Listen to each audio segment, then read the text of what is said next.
Today's subject, more of those pesky terms and acronyms that we're just expected to know. Hi, I'm Jeff Banks, the founder of Banks Consultancy, not your ordinary accountants.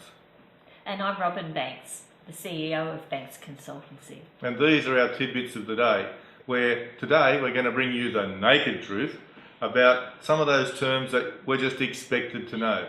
Now, Robin, what would you like to know today? Well, I hear all these discussions and talk about people playing the tax game. There's some terms I don't really quite understand. There's tax evasion, tax minimization, and tax avoidance. Tax avoidance. That's the one. Okay. Well, it's very interesting.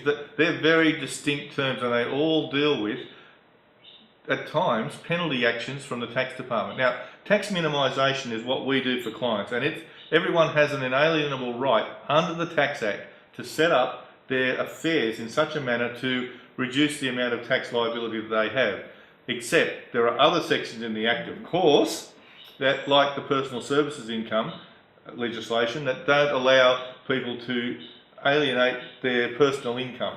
So if I've got someone who is a bricklayer per se, and he turns up to do work as a bricklayer on wages today, and on Monday he turns up as the Bricklaying Family Trust trying to divert his income into his family, that is not what the tax minimisation legislation is all about. It's all about things like new ventures or ventures where the whole family do things.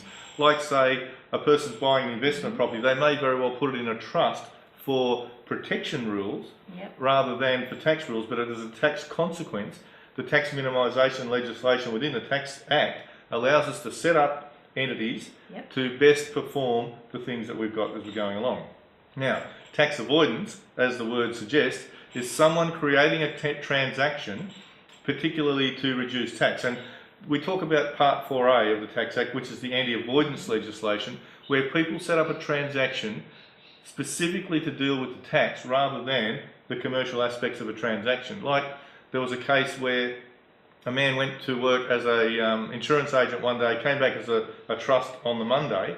That was avoidance of tax. He was trying to alienate his personal services income into his family to reduce the amount of tax. Now, that is stretching the law past the breaking point, as opposed to tax evasion, which is just not paying my tax because I'm going to not even think about it because it's overseas or stuff like that. So the three different types of tax reduction, shall we say, tax minimisation is legal, tax avoidance is where you report the transaction in a way that reduces your tax illegally, as the tax man would say, and then tax evasion where you don't report the transaction at all.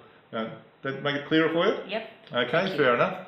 So that's us, Banks Consultancy, not your ordinary accountants, and we're to help anyone who wants to talk about tax minimisation. No way would we advocate avoidance or evasion, but that's the way we do things. We'll push things to the edge of the envelope as legally as possible. So, yes, that's us. I'm Robin Banks. I'm Jeff Banks, and we are Banks Consultancy, not your ordinary accountants.